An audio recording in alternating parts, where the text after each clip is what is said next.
Atenção, amantes do sobrenatural. Você está prestes a ouvir relatos reais e aterrorizantes que vão te deixar com calafrios. Se você é corajoso o suficiente para continuar, apague as luzes, coloque os fones e prepare-se para o desconhecido. Mas antes, se inscreva no canal, deixe seu like e compartilhe esse vídeo com quem ama histórias de terror. Assim, você nos ajuda a trazer ainda mais relatos assustadores. Agora, vamos começar.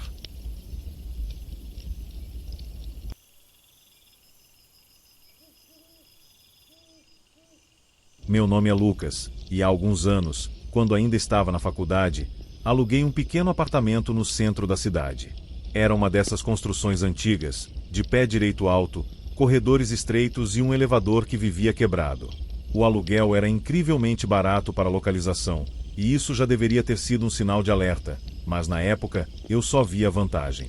O prédio tinha apenas 4 andares, e eu morava no último. Meus vizinhos eram discretos, quase invisíveis.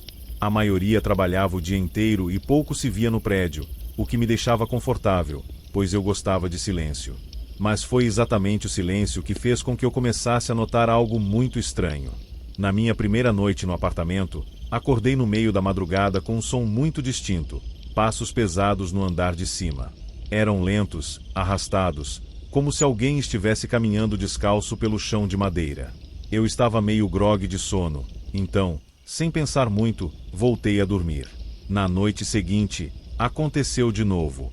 Dessa vez, os passos pareciam circulares, como se alguém estivesse andando de um lado para o outro sem parar. Isso se repetiu por vários dias seguidos, sempre no mesmo horário, por volta das 2:30 da manhã. Eu comecei a ficar incomodado. No 4º dia, resolvi ir até o síndico reclamar. "Ah, mas você mora no último andar", ele disse, franzindo a testa. "Não há ninguém acima de você." Eu gelei. "Como assim? Eu ouço passos todas as noites." O síndico suspirou, como se já soubesse do que eu estava falando. "Você não é o primeiro a dizer isso. Já tivemos outros inquilinos no seu apartamento, e todos reclamaram da mesma coisa. E ninguém foi ver o que é. O teto do seu apartamento dá direto para a laje. Não há como alguém estar andando lá." Ele deu de ombros, como se aquilo encerrasse a questão. Mas, para mim, só piorava. Naquela noite, decidi ficar acordado. Liguei a TV, peguei um café forte e esperei até as 2:30. Como um relógio, os passos começaram. Lentos, arrastados. Eu peguei uma vassoura e bati forte no teto. Os passos pararam. Fiquei imóvel, esperando. O silêncio se alongou de maneira desconfortável. Mas, então, um som novo surgiu, o rangido da minha porta de entrada. Meu coração disparou. Peguei meu celular e me aproximei devagar da porta. O corredor estava escuro, apenas iluminado pela fraca luz amarelada da lâmpada do fim do corredor. A porta estava entreaberta. Tremendo, fechei a porta com força e travei a fechadura. Eu tinha certeza absoluta de que havia trancado a porta antes. Na manhã seguinte, fui atrás do zelador, um senhor idoso chamado Seu Paulo. "Você está ouvindo os passos, né?" Ele perguntou antes que eu dissesse qualquer coisa. Concordei com a cabeça. "E agora sua porta está abrindo sozinha?" Assenti de novo, sentindo um arrepio subir pela espinha. Ele suspirou e olhou ao redor, como se conferisse se estávamos sozinhos. "O cara que morava antes de você, ele era meio esquisito. Ficava andando pelo apartamento a noite toda. Era inquieto. Não falava com ninguém. Um dia, a gente sentiu um cheiro horrível vindo do último andar. Quando arrombaram a porta, ele estava lá, morto. Engoli em seco. Ele se matou?" O zelador balançou a cabeça. "Não sabemos." O corpo estava no chão do quarto, de barriga para cima, como se estivesse dormindo. Mas os olhos estavam arregalados. E sabe o que é mais esquisito? O médico legista disse que ele tinha sido encontrado dias depois de já estar morto, mas os vizinhos ainda ouviam os passos dele toda noite. Minha pele se arrepiou dos pés à cabeça. Eu queria sair daquele lugar, mas precisava de tempo para encontrar outro apartamento. Então, por mais 2 noites, fiquei ouvindo aqueles passos sabendo que, se eu subisse até a laje, não encontraria ninguém. Na 3ª noite, algo diferente aconteceu.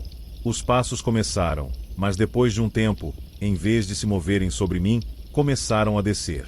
Eu ouvi o rangido da madeira, primeiro no teto, depois no corredor.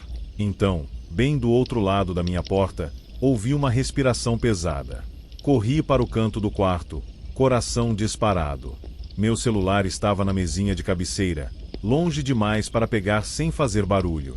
O som ficou ali, parado, por longos segundos. Então, uma batida lenta e firme ecoou na porta. Toque, toque, toque. Eu não me mexi. Não respondi. Depois de um tempo, os passos se afastaram e subiram novamente. Na manhã seguinte, saí daquele apartamento sem olhar para trás. Até hoje, quando lembro daquela última noite, fico me perguntando o que teria acontecido se eu tivesse aberto a porta.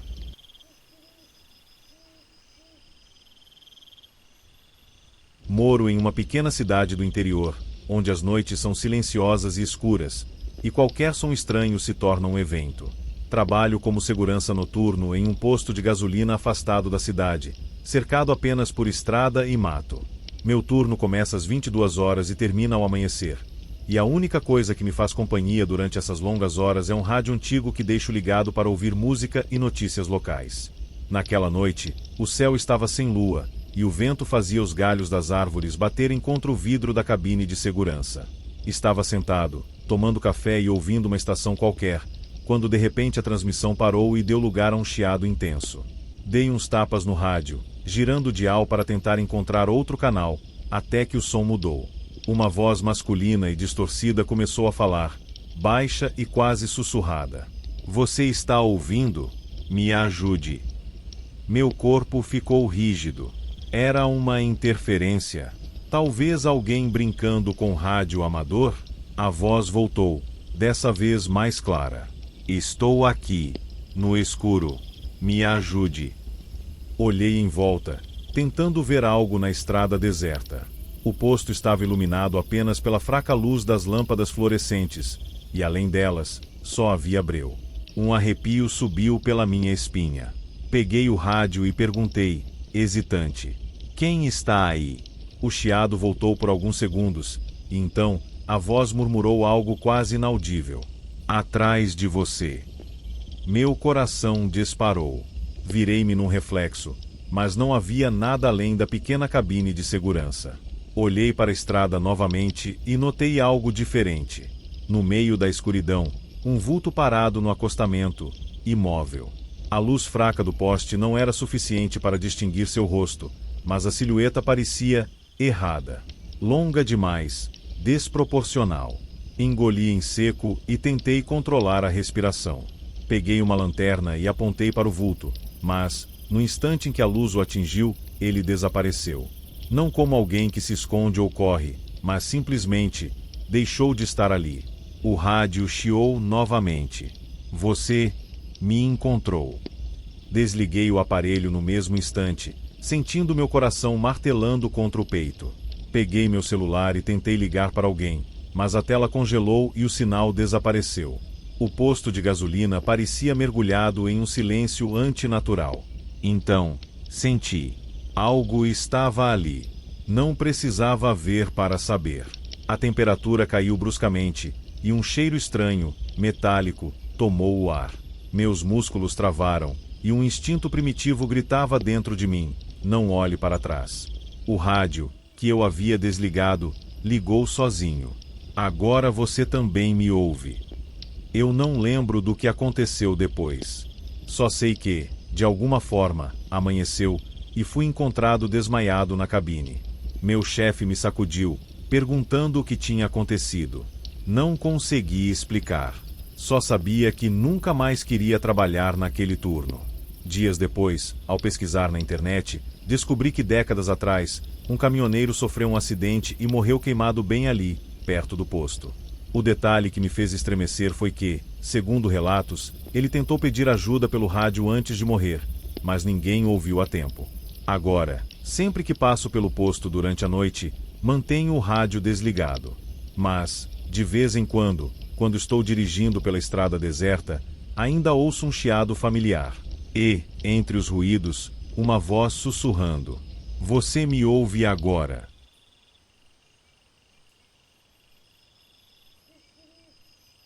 Meu nome é André, sou professor de História e há pouco tempo comecei a trabalhar como substituto em uma escola antiga no interior de Minas Gerais. O prédio era daqueles com corredores longos, teto alto e portas de madeira que rangiam ao serem abertas. Eu nunca fui muito de acreditar em histórias de assombração, mas tudo mudou quando comecei a dar aulas na sala 47. Fui chamado para cobrir uma licença médica de uma professora que havia saído às pressas. Não perguntei muito sobre o motivo, apenas aceitei o trabalho. No meu primeiro dia, cheguei cedo, caminhei pelos corredores e observei os alunos entrando nas salas. Quando cheguei à minha, reparei que a porta tinha marcas profundas, como se alguém tivesse arranhado a madeira. Um mau pressentimento tomou conta de mim, mas ignorei e entrei. As aulas começaram normalmente, mas, conforme os dias passavam, coisas estranhas começaram a acontecer. Durante a explicação, os alunos pareciam distraídos, olhando para o fundo da sala, como se vissem algo que eu não conseguia enxergar. Algumas vezes, escutei sussurros, mas ao perguntar se alguém tinha falado, todos negavam. Certa manhã, ao chegar mais cedo para organizar minhas coisas, encontrei um bilhete sobre minha mesa. Era um pedaço de papel amarelado e a escrita era tremida, quase infantil. "Professor, você me vê?" Aquela mensagem me deixou intrigado. Perguntei aos alunos, mas todos negaram ter deixado o bilhete. Talvez fosse alguma brincadeira, pensei.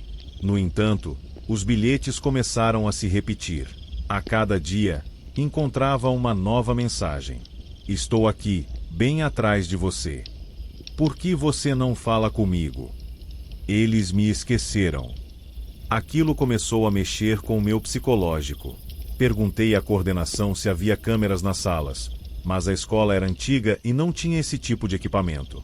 Resolvi que ficaria um pouco depois do horário para ver se pegava o autor da brincadeira.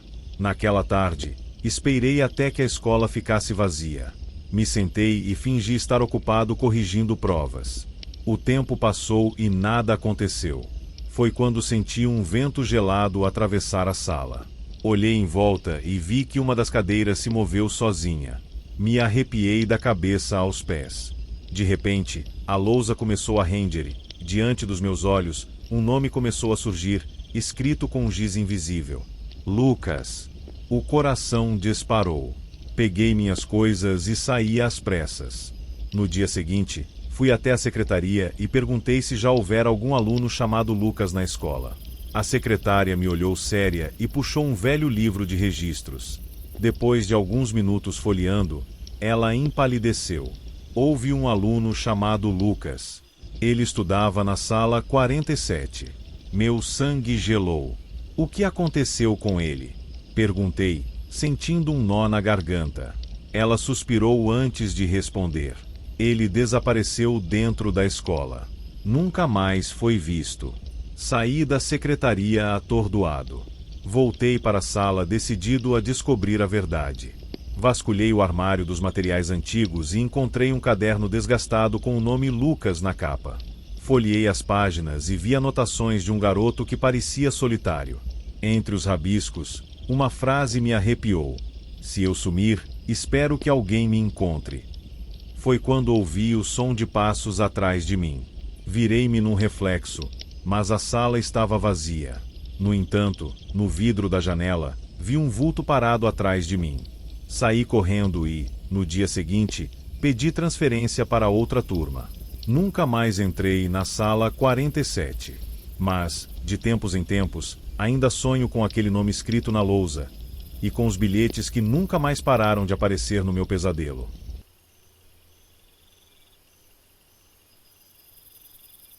Meu nome é Rogério, e trabalho há 10 anos como vigia noturno em um hospital de médio porte no interior de São Paulo. Meu trabalho é tranquilo na maior parte do tempo. Caminho pelos corredores vazios, verifico as câmeras de segurança e certifico-me de que está tudo em ordem. No entanto, há um setor do hospital que eu evito ao máximo, o necrotério. O hospital é antigo, e o necrotério fica no subsolo, afastado de todas as outras áreas. Sempre senti um peso estranho naquele corredor, um silêncio que não parecia normal. Mas nunca vi nada, pelo menos, até aquela noite.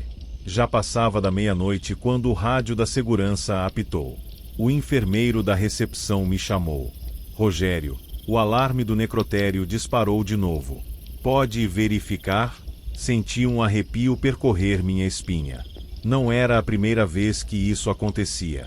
O alarme do necrotério disparava com certa frequência, mas nunca havia um motivo aparente. Sempre que eu descia para verificar, encontrava tudo fechado, as luzes piscando fracamente e um silêncio sepulcral. Respirei fundo e segui para o subsolo. Ao descer a escada, senti o ar mais frio do que o normal. O corredor estreito levava a uma única porta de aço. Cheguei perto e vi que o alarme realmente estava ativado. Peguei as chaves e destranquei a porta, sentindo o cheiro forte de desinfetante misturado ao odor de algo que não conseguia identificar. Ao entrar, minhas botas ecoaram no piso de azulejos. O necrotério tinha 3 maçãs cobertas por lençóis brancos e um grande armário refrigerado onde os corpos eram armazenados. Me aproximei do painel de controle para desligar o alarme, mas foi quando percebi algo estranho. Uma das maçãs estava vazia, mas o lençol estava no chão, como se tivesse sido puxado. O coração começou a bater mais rápido. Eu sabia que o necrotério estava trancado por dentro e por fora. Foi quando as lâmpadas começaram a piscar freneticamente. O alarme parou de tocar, mas no mesmo instante, ouvi um som de metal raspando. Vinha do grande armário refrigerado. O barulho ficou mais alto, como se alguém estivesse arranhando a parte interna da porta de aço. Engoli em seco e me aproximei devagar. Toquei a maçaneta gelada do compartimento e tentei girá-la. Estava trancada, como deveria estar. Mas então, o som parou abruptamente. Um silêncio sufocante tomou conta do ambiente. Tentei me convencer de que estava imaginando coisas, mas quando dei um passo para trás, algo se chocou violentamente contra a porta de dentro para fora. O impacto foi tão forte que dei um pulo para trás, sentindo o ar escapar dos meus pulmões. Corri para sair dali. Assim que passei pela porta do necrotério, ela se fechou sozinha com um estrondo ensurdecedor. Não perdi tempo. Subi as escadas sem olhar para trás e fui direto à sala de monitoramento. Rebobinei as câmeras e olhei atentamente. O corredor do necrotério estava vazio antes da minha chegada. Mas então, algo me fez gelar. Pouco antes do alarme disparar, uma sombra escura apareceu no corredor. Ela não tinha forma definida, apenas um borrão negro que se movia lentamente em direção à porta. Eu deveria ter pedido demissão naquela noite. Mas continuei no emprego. Nas semanas seguintes, o alarme disparou outras vezes. Nunca mais desci sozinho.